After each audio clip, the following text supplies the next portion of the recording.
Ok, vamos a Marcos capítulo 14, versículo 66 em diante. Esta é a última pregação depois do parênteses que eu abri naquela exposição sobre os capítulos 14, 15, 16, 17 de João.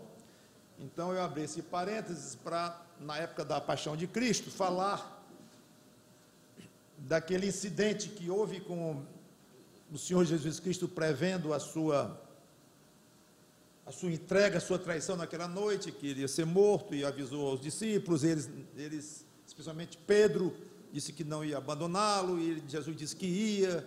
Então eu tirei um tempo para pensar um pouco nisso e aprender muitas lições, e acabou que precisamos dedicar 3 pregações para o mesmo assunto. Essa é a terceira e última, depois nós vamos voltar então para a nossa série de João. Então esta é a pregação que tem como título: Tu me negarás, Pedro? Eu não.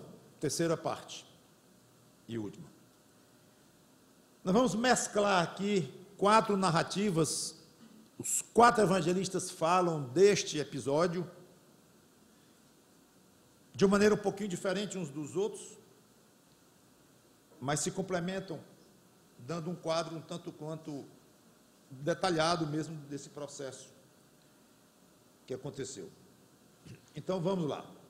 Marcos capítulo 14, 66 a 68. É uma cena em 3 atos. Vamos para o primeiro ato. Marcos capítulo 14, versículo 66 em diante. Diz assim: Estando Pedro embaixo no pátio, Jesus estava sendo ali examinado pelo sumo sacerdote, julgado. Veio uma das criadas do sumo sacerdote e, vendo a Pedro que se aquentava, fixou-o e disse: Tu também estava com Jesus, o Nazareno. Mas ele o negou, dizendo: Não o conheço, nem compreendo o que dizes, e saiu para o alpendre. Vamos a João 18, 15 a 17.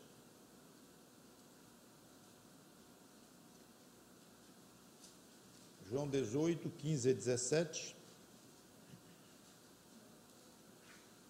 Simão Pedro e outro discípulo seguiam a Jesus. Sendo este discípulo conhecido do sumo sacerdote, entrou para o pátio deste com Jesus. Pedro, porém, ficou de fora, junto à porta. Saindo, pois, o outro discípulo, que era conhecido do sumo sacerdote, falou com a encarregada da porta e levou a Pedro para dentro. Então a criada encarregada da porta perguntou a Pedro: Não és tu também um dos discípulos deste homem? Não sou, respondeu ele. Mateus 26, versículo 67 a 70. Mateus 26,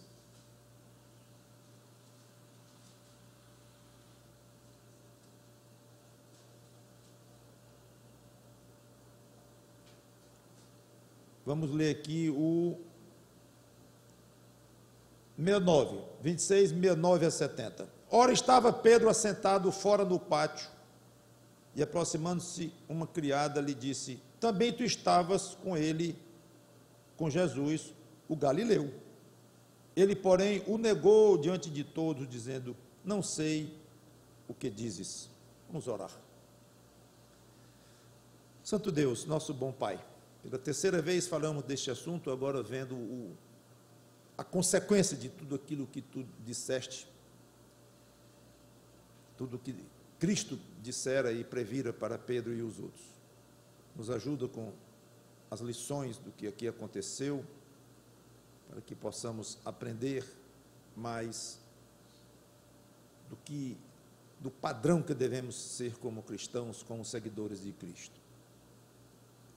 Que o Teu Espírito Santo se digne trabalhar corações de pessoas que não têm a salvação em Cristo, que negam a Jesus, não circunstancialmente como Pedro, sendo já discípulo, mas negam a Jesus o tempo todo, pela própria vida, pelo próprio coração negado a Cristo. Então, toca corações aqui e converte pessoas. E nós que já temos Cristo, que nós não caiamos nessa grande infelicidade de negá-lo em nenhuma das muitas formas que essa negação ou essa negativa pode acontecer. Em nome dele, Cristo, nós te pedimos e agradecemos. Amém. Vemos então Jesus ao lado de uma fogueira no pátio da casa do sumo sacerdote, Caifás. Alguns estavam ali se aquecendo, o frio estava muito grande, e Pedro foi até a casa do sumo sacerdote, não entrou, talvez tenha sido barrado ali. Teve um discípulo que entrou, alguns acham que era João, outros acham que não obrigatoriamente era João, o fato é que ninguém sabe quem era esse discípulo, que entrou sem Pedro, depois voltou, chamou Pedro e entrou com Pedro. 2 erros aí logo, do apóstolo Pedro, e 2 lições para nós. Más companhias.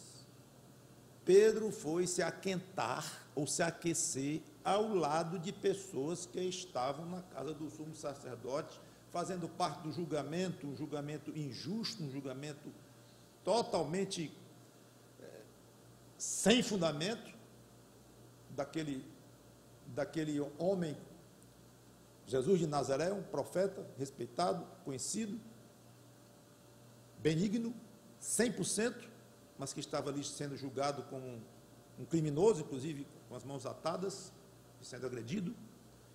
E ali Pedro se junta com aquelas pessoas que estavam ali debochando, falando, com um grupo que fazia parte, obviamente, dos que estavam contra Cristo.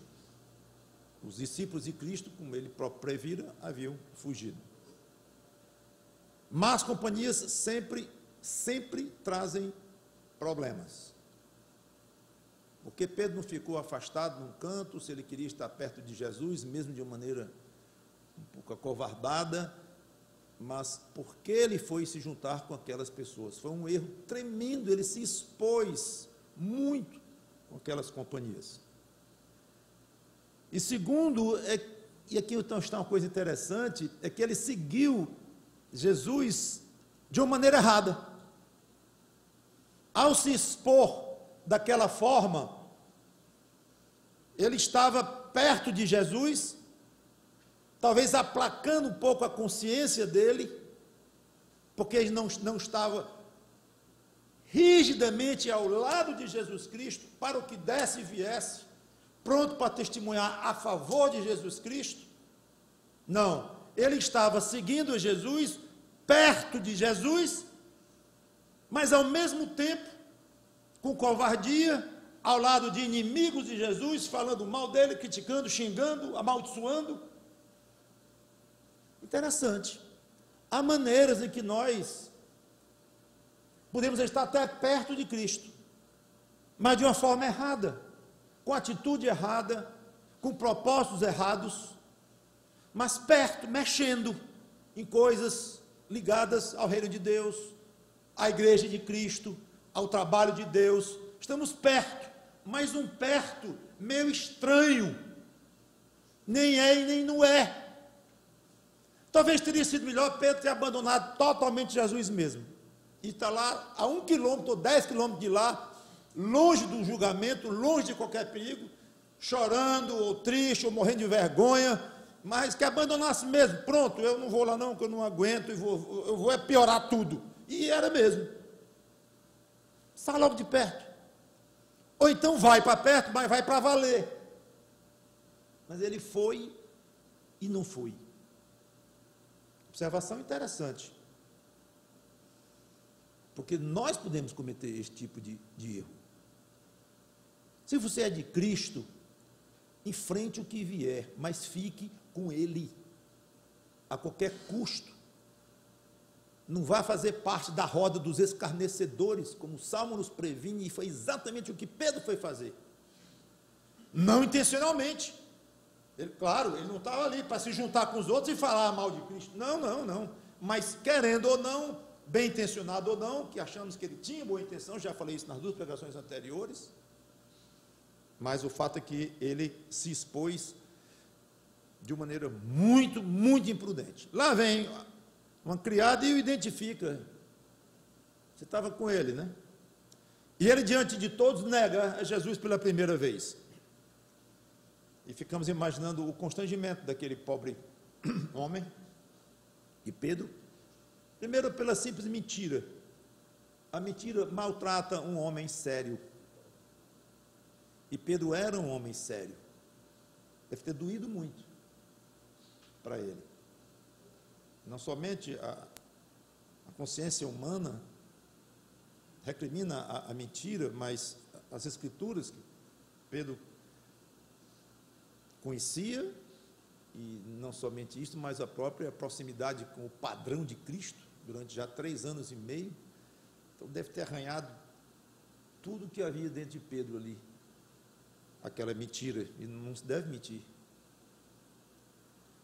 Depois o constrangimento de negar alguém tão querido. Pedro amava Jesus, não tem dúvida, e não somente amava, mas ele cria no Senhor Jesus Cristo, ele estava convicto de que Jesus tinha a verdade. Jesus disse: todos estão me abandonando e vocês vão também me abandonar. Senhor, para onde nós vamos? Ele reconheceu que Jesus era o Filho de Deus, Jesus tinha as palavras de vida eterna, Jesus era o líder a ser seguido. O próprio Pedro havia reconhecido isso claramente. Então ele estava convicto, não é só que ele era amigo de Jesus e tal, mas a parte filosófica, ele estava convicto que Jesus tinha a verdade, e que ele era o Filho de Deus, aquele que haveria de vir ao mundo, era o Messias, ele sabia. Então, quando ele nega, e diz: eu não sei nem o que tu estás dizendo para a criada lá, ele nega tudo que Jesus havia dito, de doutrina, sobre as coisas de Moisés, sobre as coisas dele próprio, Cristo, sobre as coisas do Pai, tudo. Foi uma negativa não apenas de uma pessoa, e não apenas do relacionamento com uma pessoa, foi muito mais profundo, foi a negativa, ou a negação de todo um sistema que é a verdade. Deve ter doído muito, e o motivo pelo qual Pedro se expôs a isso, fez isso, né? Medo, puro medo mesmo, covardia. Vamos para o segundo ato. Esse foi o primeiro. Mateus capítulo 26, agora por 71 e diante. E saindo para o alpendre, foi ele visto por outra criada, a qual disse aos que ali estavam. Fiquem ligados no que eu estou dizendo, talvez seja melhor, porque eu vou pular tanto de evangelho aqui de um para o outro, que vocês talvez vão se perder um pouco. Então, deixem comigo e vocês prestem bem atenção no que eu estou comentando, que talvez seja mais útil. Depois vocês veem, pode até ver no site, as passagens estão todas lá. Então, repetindo, Mateus 26, 71, e saindo para o alpendre, foi ele visto por outra criada, a qual disse aos que ali estavam: este também estava com Jesus, o Nazareno. E ele negou outra vez, com juramento: não conheço tal homem. Tudo indica que uma outra pessoa viu, agora já no outro lugar, Pedro se deslocou um pouco ali dentro do recinto. E tem um detalhe aqui: negou outra vez e com juramento, que é um agravante do que ele havia apenas dito no começo. Não, eu não sei nem o que está falando, eu não conheço não. Agora, o juramento é mais ou menos assim: faça comigo o que Deus quiser, a desgraça que Deus quiser que venha sobre mim, que venha, se eu estou mentindo. Era isso que estava por trás de um juramento. Alguém tomava o nome de Deus para poder garantir que estava dizendo a verdade. Foi isso que Pedro fez, algo muito grave. E agora já devia ser um homem destruído por dentro. O evangelista Lucas diz que entre a segunda e a terceira negação se passou quase 1 hora. Eu imagino que deve ter sido um tempo interminável para Pedro, com a consciência torturando e vendo Jesus sendo interrogado e maltratado ali a poucos metros. Terceiro ato, João 18, 26 e 27, que diz assim: um dos servos do sumo sacerdote, parente daquele a quem Pedro tinha decepado a orelha, perguntou: não te vi eu no jardim do Éden? Ficou mais perigoso o negócio. Porque uma coisa é uma criada dizer: tu não andava com ele não, assim um pouquinho mais vago. Aí o outro diz assim: sou primo do Malco. Malco era o homem, o nome do homem que Pedro tinha decepado a orelha, lá no jardim. Eu estava lá. Aliás, não gostei muito do que fizeste com o meu priminho, não. Aqui não está escrito isso, mas você veja como começa a ficar pessoal e perigoso. Talvez a criada lá tivesse perguntado assim por perguntar mesmo, não quisesse fazer mal a Pedro, nem iria denunciar Pedro para ninguém sabe, apenas disse: estava com ele não? Não. Bem, a outra depois, mesma coisa, mas agora vem esse e diz: eu estava lá no jardim, eu te vi lá.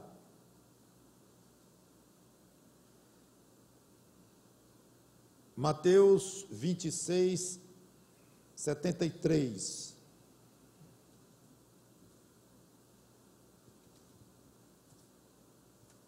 Diz assim, Mateus 26, 73. Primeira, quarta, 74. Logo depois, aproximando-se os que ali estavam, disseram a Pedro: verdadeiramente és também um deles, porque o teu modo de falar o denuncia. Então começou ele a praguejar e a jurar: não conheço este homem. Foi tomando um rumo que ninguém controlava mais. Uma criada, depois a outra, depois um parente daquele Malco, aí agora já outros, já por outros motivos. É mesmo, olha o jeito dele falar, é um galileu, ele fala diferente do pessoal aqui do sul, da Judéia. É isso mesmo. Então, os motivos iam se avolumando, as acusações iam ficando mais pesadas. Inclusive, vocês viram o detalhe aqui: verdadeiramente tu és um. Quer dizer, não nega não, meu amigo, não adianta você negar não, está na cara, é evidente que você estava lá com ele, por vários motivos. Então, Pedro estava totalmente aqui enquadrado.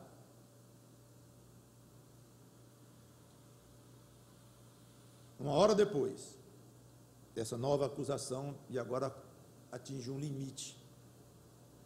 E antes de ver o que aconteceu, como é que Pedro reagiu dessa última vez, eu quero fazer um parênteses aqui sobre o incidente de Malco, esse tal que eu comentei, cujo parente estava lá e acusou Pedro agora. Nós vamos a Lucas 22, 50, se quiser ir pode chegar lá, porque é um pouquinho fora do que a gente estava lendo, por causa do parênteses que eu quero fazer. Eu achei que valia a pena voltar um pouquinho no tempo, para um pouco ali no julgamento de Cristo, no pátio do sumo sacerdote, e Pedro ali no maior sufoco, porque é algo a favor de Pedro isso aqui, a favor, e também é misto. É misto. Pedro, não era a noite de Pedro essa aqui. Lucas 22, 50 e 51, nós lemos assim: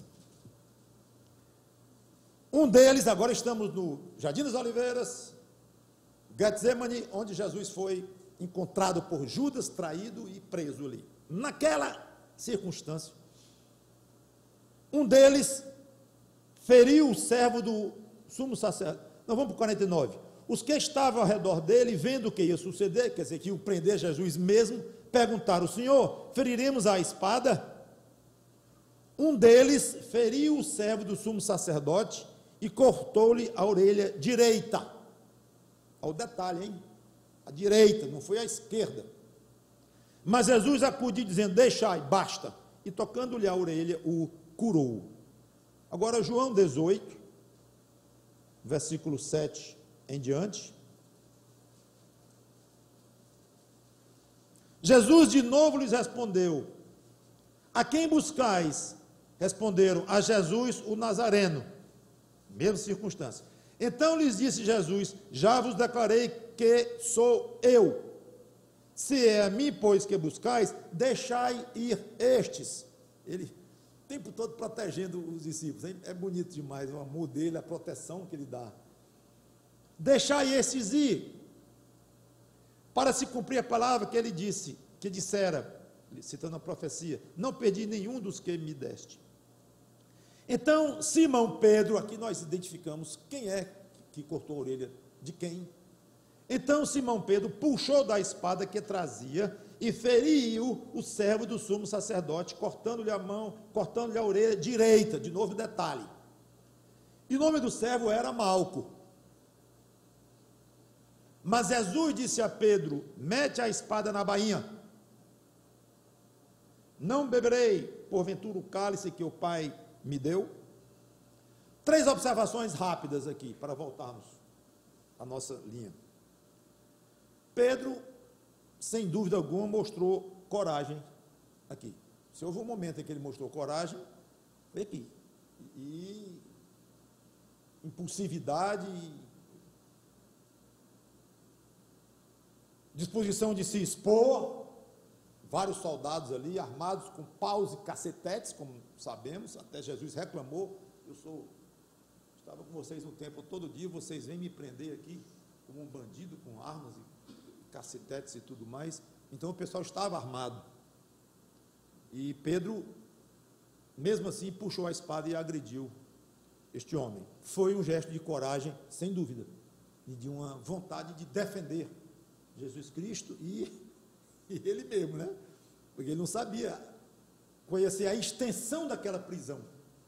Só Jesus, ou iam prender todos, e ele inclusive. Mas seja como for, não há de se negar que Pedro realmente teve coragem aqui. Segunda observação é que Jesus rechaçou a atitude de Pedro na frente de todos. Ele não aceitou, rejeitou o que Pedro fez. Os 2 evangelhos registram isto. Isso mostra que Pedro não tinha jeito, ele estava na contramão dos acontecimentos, desafinado com os planos de Cristo e agindo por conta própria. Por mais corajoso que tenha sido, por mais protetor que ele tenha querido ser ali, desejado ser com relação a Cristo, mas ele não estava afinado com o que Cristo queria, com os planos de Deus para aquele momento, e que Cristo já havia dito, já havia predito, já havia prevenido tudo. E ele, no impulso, ele vai, de qualquer forma, e leva um carão grande. E não apenas a própria censura que Jesus fez a ele, nas palavras, mas na atitude de Cristo. O que Cristo fez? Conserta a orelha do homem. Jesus, então, desfez o que Pedro fez. Na frente de todo mundo. Na frente de todo mundo. Até dos inimigos deles, claro, estava cheio de inimigos ali. Judas do lado. Ou vergonha que Pedro deve ter passado ali. Toda vez que você agir, meu irmão, por ímpeto próprio, e até zelo, mas fora da vontade explícita de Deus, prepare-se para passar vergonha e vexame por providência do próprio Deus. Ele permite essas coisas. Talvez poderíamos achar muito duro o que Jesus fez com ele, mas Senhor, não custava tu teres chamado Pedro depois, noutra ocasião, depois que tu ressuscitasse, chamasse Pedro do lado: Pedro, aquilo ali não foi bom assim, mas na frente de todo mundo, foi assim que ele fez. E é muito grave o crente agir, mais de uma maneira forte como ele fez, estando em desafio com Deus. Cuidado com o tal do zelo, muita Muito estrago já foi feito em igreja por causa do zelo, um zelo não coerente, um zelo não cuidadoso, um zelo não maduro, um zelo muito pessoal, impulsivo. Não vai. Quando os espias chegaram lá da terra prometida, 40 dias lá, e voltaram aqueles 10, que Deus disse: pois agora vocês vão ficar 40 anos aqui rodando, vocês não vão mais não, uma pausa aqui, uma interrupção enorme na ida de vocês para a terra prometida. No dia seguinte eles disseram: não, nós vamos sim. Vocês se lembram desse detalhe? E Moisés disse: isso não vai prosperar, gente, não façam isto. Não, nós vamos. E ainda disseram: nós pecamos diante de Deus. É como se fosse assim: não, nós pecamos, já estamos reconhecendo, vamos passar um pano limpo aqui. Deus, na sua misericórdia, certamente já nos perdoou, porque Ele mesmo disse que é um Deus perdoador. E aí pode pregar em cima disso, né? Então, com certeza, já nos humilhamos diante de Deus, Ele já nos perdoou, e lá vamos nós. Bonito, aparentemente. E Moisés disse: vão se dar mal. E se deram mal, morreram vários. O estrago foi grande. Então, muito cuidado em passar por cima dos planos do próprio Deus ao querer fazer as coisas. Vamos voltar então. Pedro agora apavorado com a entrada desse parente de Malco. O fato é que Pedro, de uma maneira ainda mais enfática, além de negar, além de jurar, ele pragueja contra os que estavam falando, e aí agora ele explodiu, da maneira mais comprometedora que podia, de uma maneira mais forte que podia, já irritado, com medo, nervoso, tudo de ruim, agora se apossou de Pedro, e ele não mede as palavras para negar e negar. Agora, dessa vez não deu tempo de Pedro nem piscar, porque o galo cantou, imediatamente. Interessante a ênfase que todos os evangelistas, todos os 4, dão ao canto do galo imediatamente após, ou mesmo durante a última negativa ou negação de Pedro. Mateus e João disseram: imediatamente o galo cantou. Lucas disse: imediatamente estando ele ainda a falar, o galo cantou. E Marcos, que deu um detalhe adicional aí, que eu não vou entrar. Nesse instante o galo cantou pela segunda vez, mais detalhes ainda. Talvez a profecia bíblica cumprida no tempo mais rápido. Talvez tenha sido essa. Quando Pedro estava acabando de falar, antes de fechar a boca, a profecia já estava cumprida, a profecia de Cristo, de que antes dele negar 3 vezes, o galo iria cantar. Há poucas horas, Pedro dizendo que poderia ser preso e até morrer com Jesus, e agora o nega irritado, jurando, gritando, esperneando, imprecando, de todo jeito. E assim se cumpria exatamente o que Jesus havia dito. 2 observações. Primeira, Jesus disse que Pedro o negaria. Ele disse, como já vimos detalhadamente nas 2 pregações anteriores. E Pedro insistiu que não. Agora nós vemos o resultado. Prevaleceu o que Jesus disse. E só posso complementar. Óbvio, haveria de ser de outra maneira. Quem conhecia melhor a Pedro? Ele próprio, Pedro, ou Jesus? Por mais íntimo que alguém seja o outro, ou com outra pessoa, ninguém conhece você mais do que você mesmo. Você pode ser casado há 70 anos, ter 90 de idade,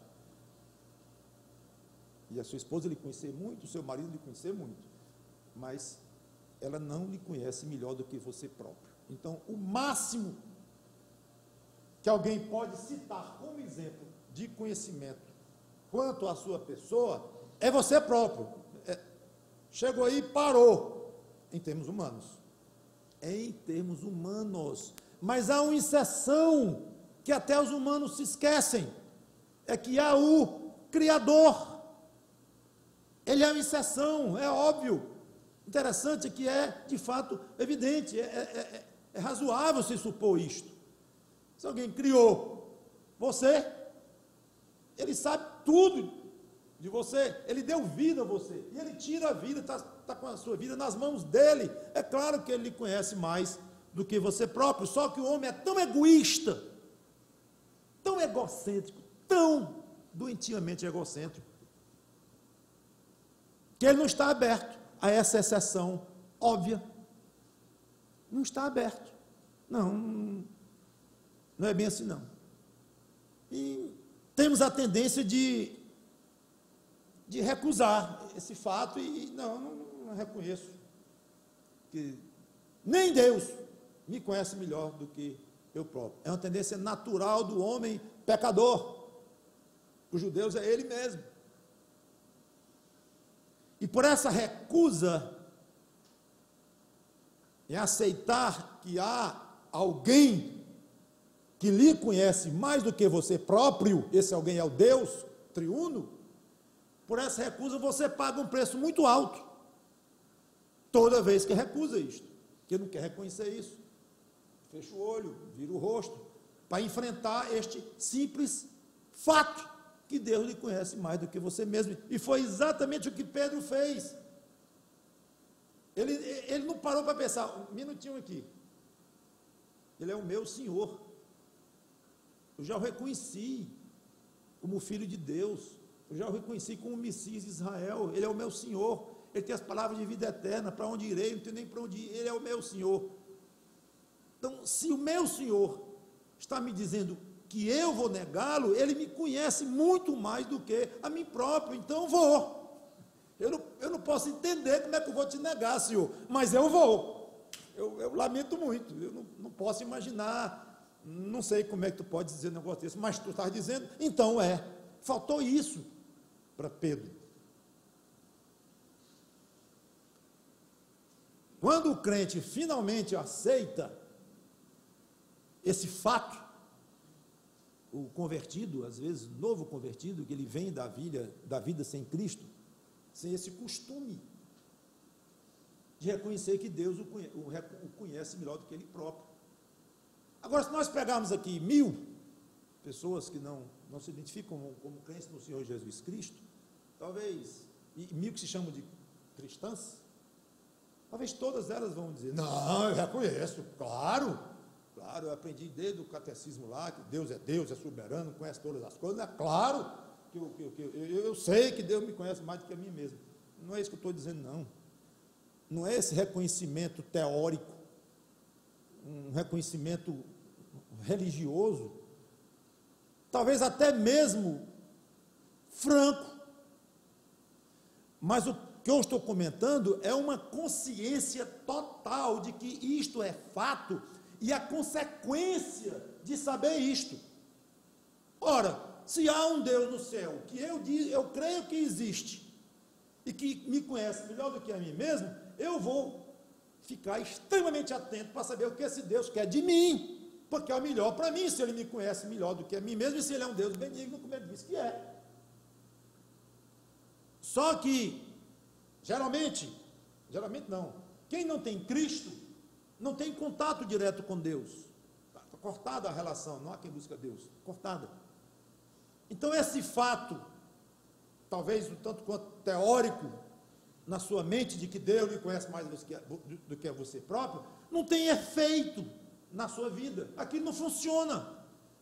Então você tem que tomar uma decisão, você vai tomar um rumo, a consciência pode até estar doendo e tal, e você pouco se preocupa em saber o que Deus está querendo de você. Talvez você faça aí uma reza, ou pense em Deus assim, na hora que você está numa dificuldade, mas para valer mesmo, você não está considerando em altíssima prioridade saber o que é que Deus quer de mim, para agradá-lo, e sendo assim, o melhor para mim, porque o melhor para mim é agradá-lo, é honrá-lo, é glorificá-lo.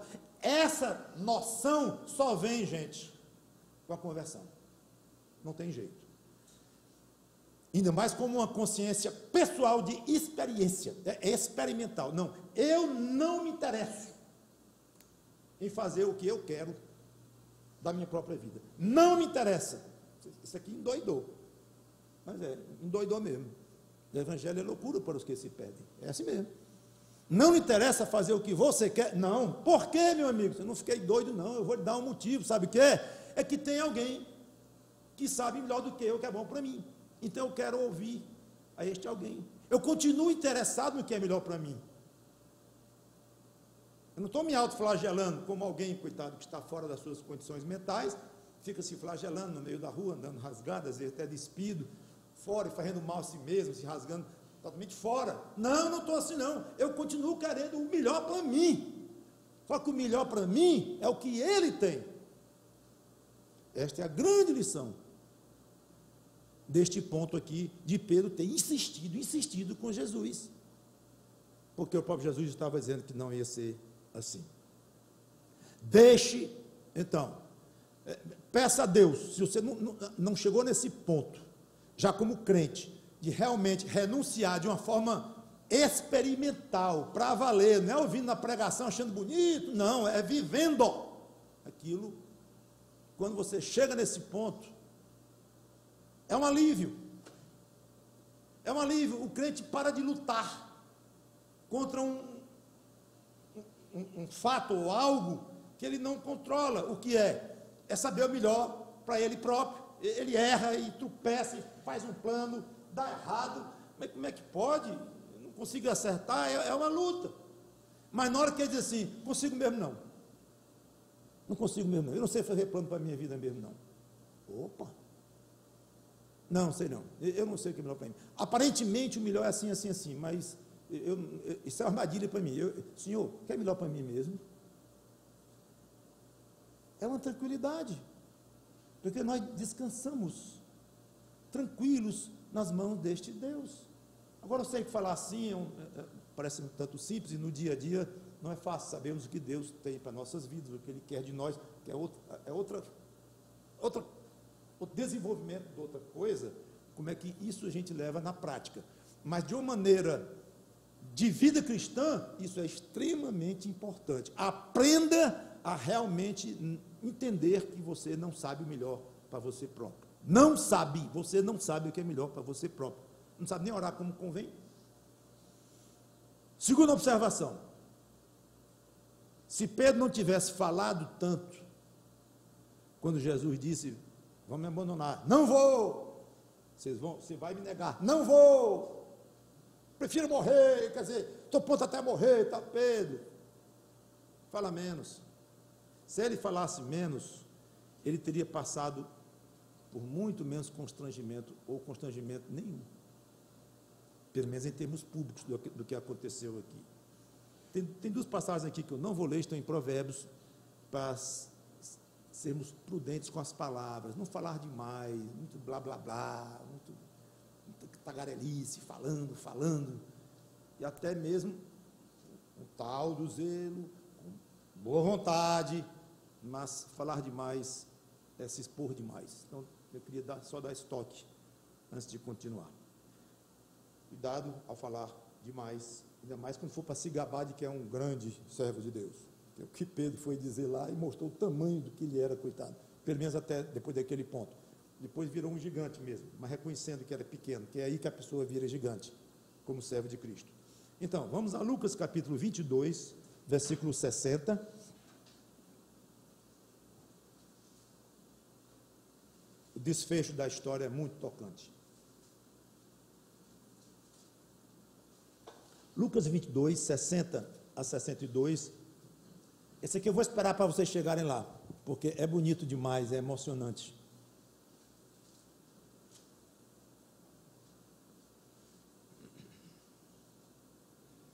Ok? Lucas 22, 60 em diante. Mas Pedro insistia, homem, não compreendo o que dizes.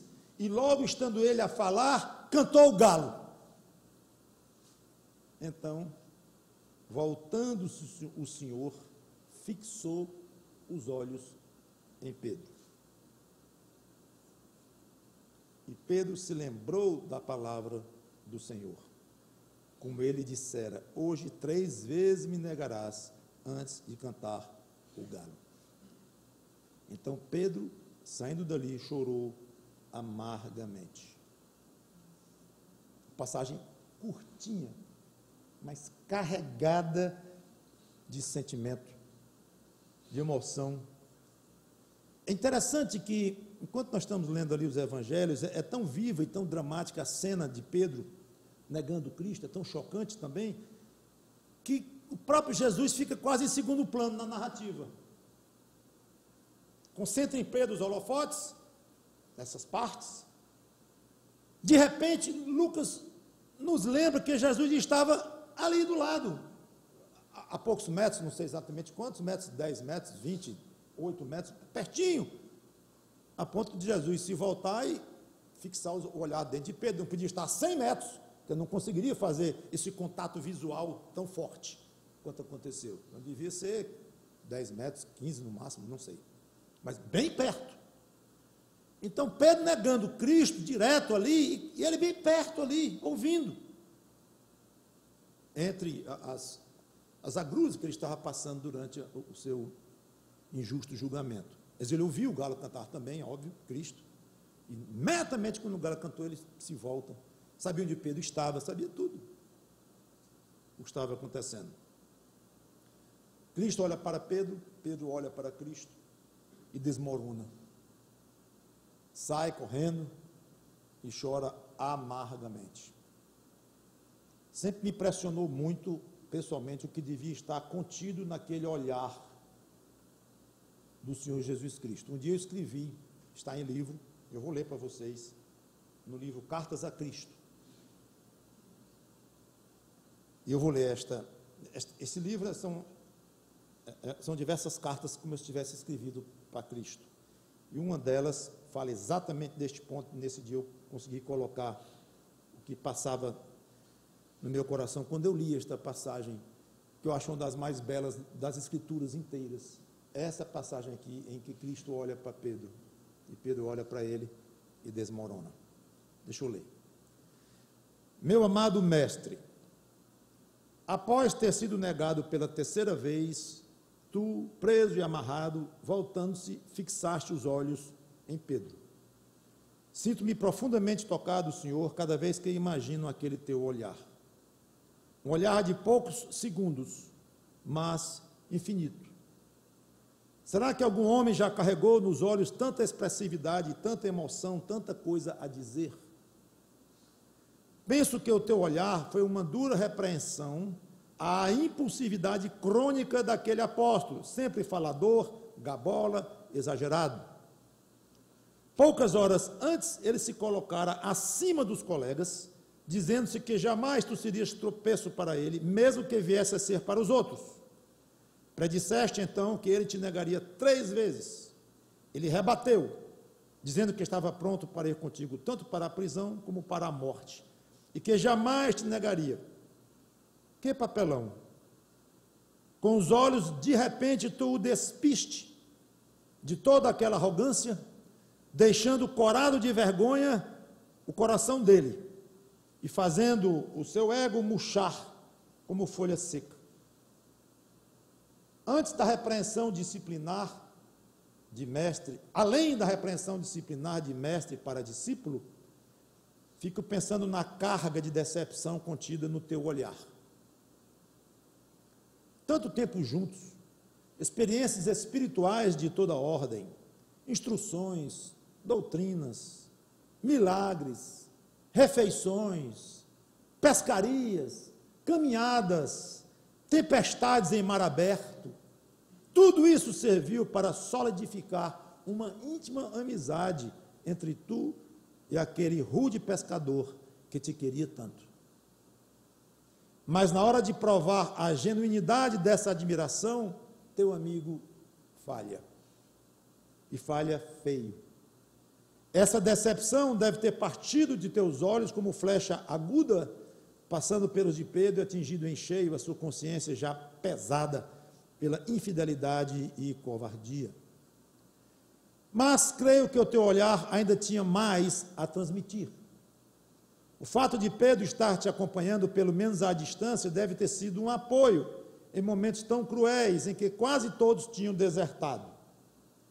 Penso então na tristeza profunda que deve ter invadido a tua alma santa, ao se ver agora abandonado até mesmo por Pedro, e de forma tão chocante, a um passo de morrer por cada um dos teus discípulos.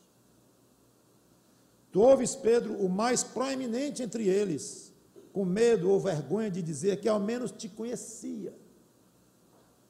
Fico pensando se aquele teu olhar não transmitia também grave preocupação com o futuro da tua igreja, em vias de ser fundada. Há pouco tempo tu tinhas falado que Pedro teria uma posição importantíssima naquele arrojado projeto. E agora tu te vês brutalmente negado pelo próprio líder.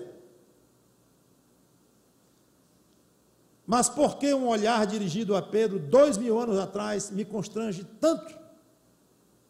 Tenho que concluir, Senhor, que quando leio aquele trecho, teu olhar salta da página impressa, atravessa séculos, e vem atingir os olhos de um pobre servo que, como Pedro, também te ama muito, mas é igualmente cheio de fraquezas. Sim, Senhor Jesus, aquele teu olhar é para mim hoje, agora. Se Pedro foi silenciosamente repreendido, por que não seria eu, que não sou uma grama melhor do que ele? O que faço com toda a minha arrogância, com todas as minhas palavras fúteis, com toda a minha fachada de coragem e intrepidez? Ah, Senhor, eu baixo os meus olhos e também me sinto murcho. Quantas vezes já te fui infiel, já me intimidei de falar claramente o teu nome em momentos críticos, falhei em levantar a tua bandeira na altura necessária, não consegui me identificar contigo o suficiente perante o mundo. Ah, Senhor, também eu mereço um olhar de decepção. Por essas e outras mais, já devo ter te dado muita tristeza. Morreste naquela cruz por mim e eu mal consigo viver para ti. E a preocupação que devo te causar constantemente, tirando por mim, responsável por uma parte de teu rebanho, pregador e escritor, o que se concluiria da pureza, da dignidade, da nobreza da tua igreja? Pouco, Senhor, muito pouco. Mas eu sei que o teu olhar a Pedro continha ainda um outro elemento, característica básica da tua pessoa.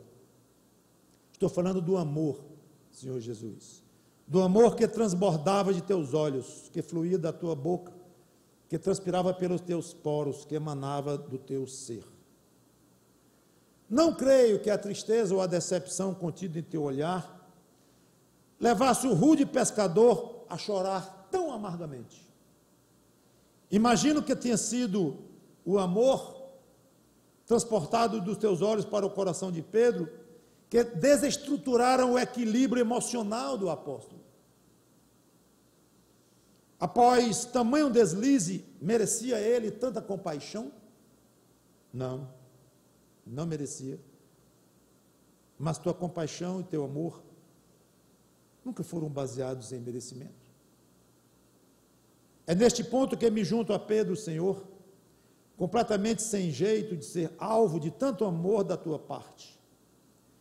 Interessante é que eu nunca vi os teus olhos como Pedro, mas vejo o teu olhar. E recebo o teu amor com a mesma força e intensidade que ele. É que teu Espírito faz dentro de mim um trabalho magnífico, te substituindo de forma perfeita e te fazendo tão real a mim, como se eu estivesse frente a frente a ti, em Israel, 2000 anos atrás. Pois é esse amor, Senhor, que não me deixa desanimar, que me faz prosseguir mesmo com todas as falhas. Essa misericórdia, Senhor, me convence que de fato sou filho de Deus, que sou salvo por ti, que sou amado. É esse amor, Senhor, que me faz viver. Muito obrigado por esse amor, teu discípulo, e encerro aqui a carta.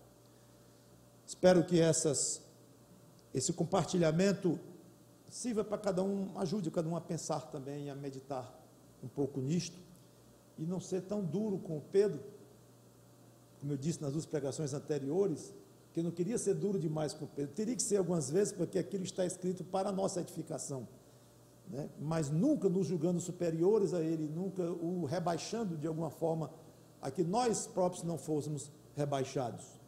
Então essa foi uma forma que eu encontrei de expressar o que eu sinto quando leio essa passagem, e de também dizer, somos iguais a Pedro.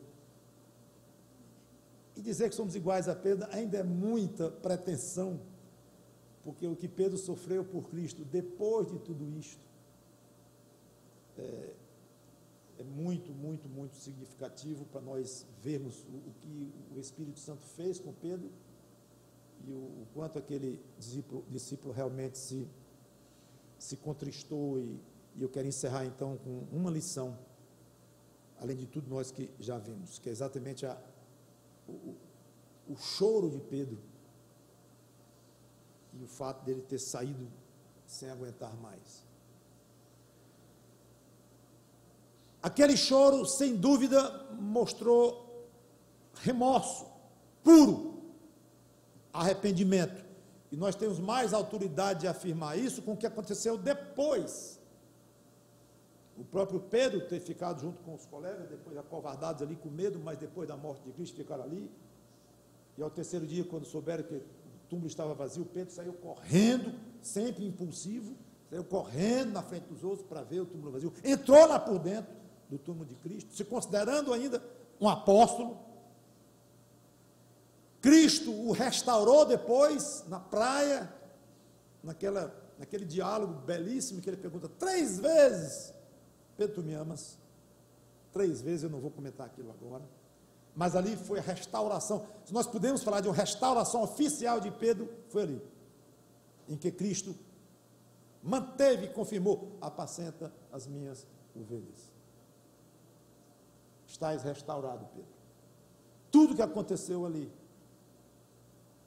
está resolvido, está perdoado. Por quê? Não está escrito claramente, mas é óbvio o que Pedro tratou com Cristo, com Deus, o tanto que Pedro se derramou no arrependimento profundo, absolutamente dolorido, terrivelmente dolorido. Talvez Pedro desejou morrer 10 vezes com Jesus Cristo do que ter passado por aquela aflição. E ele provou isto ao longo do ministério dele.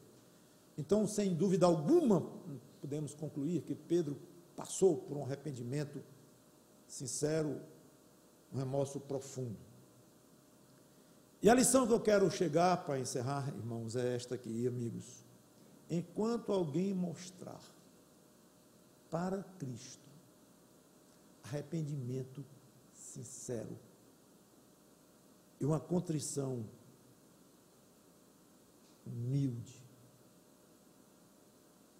honesta, doída, franca, que vem lá de dentro e é colocada ali diante do poder e da misericórdia de Cristo, enquanto houver esta atitude em qualquer ser humano na face desta terra, qualquer que tenha sido o pecado, ou pecados, ou o tempo do pecado, não importa.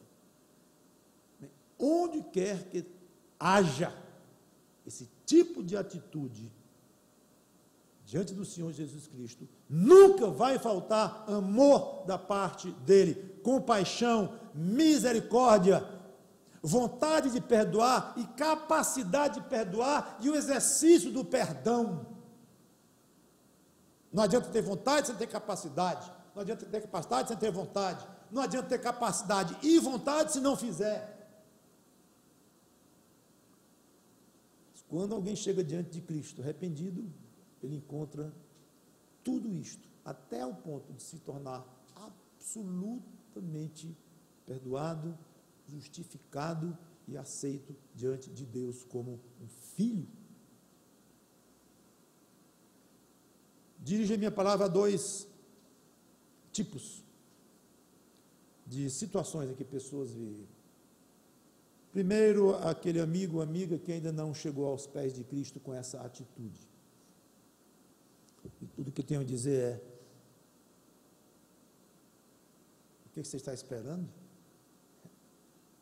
É quase inacreditável.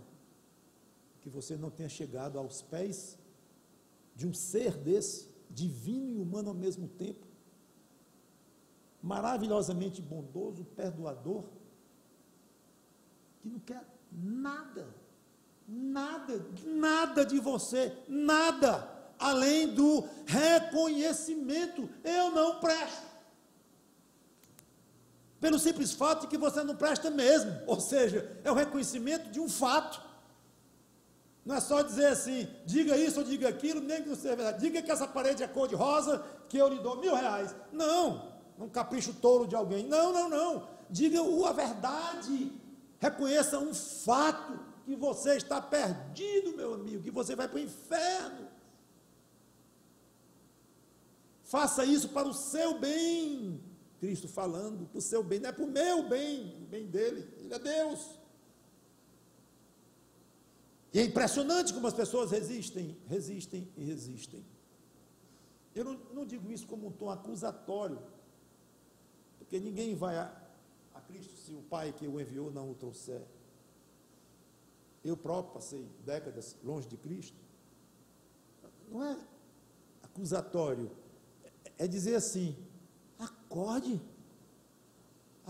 é querendo sacudir um pouco, ou muito, acorde, e peça a Deus misericórdia, peça a Deus até esse arrependimento que você não consegue ter, você não consegue se arrepender, depois diga para Ele, peça misericórdia, até para lhe levar ao chão do arrependimento, e depois a delícia do alívio de ter os pecados perdoados.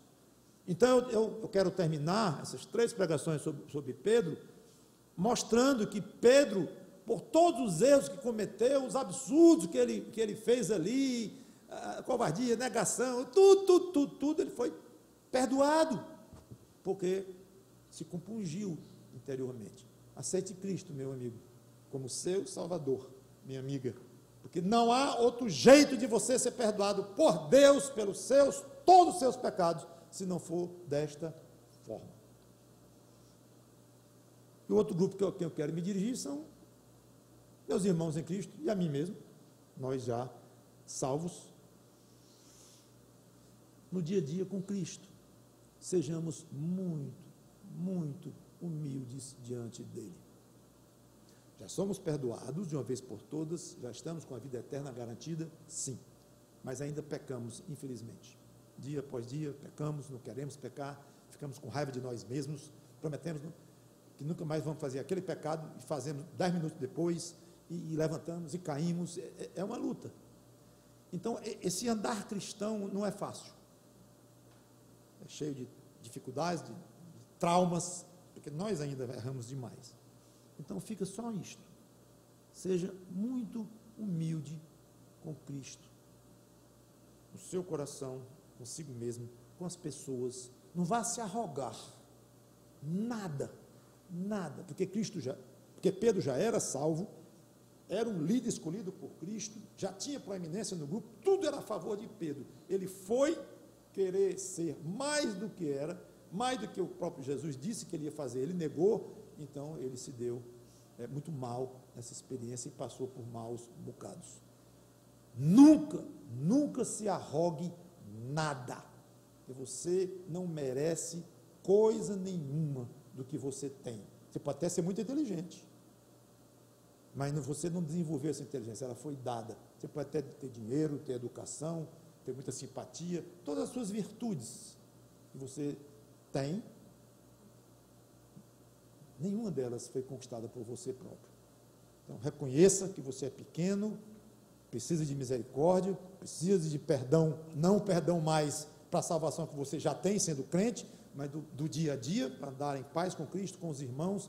O caminho da humildade é o melhor caminho que um crente pode seguir para continuar bem pertinho e da maneira correta, bem pertinho do Senhor Jesus Cristo, honrando-o e glorificando-o. Vamos orar.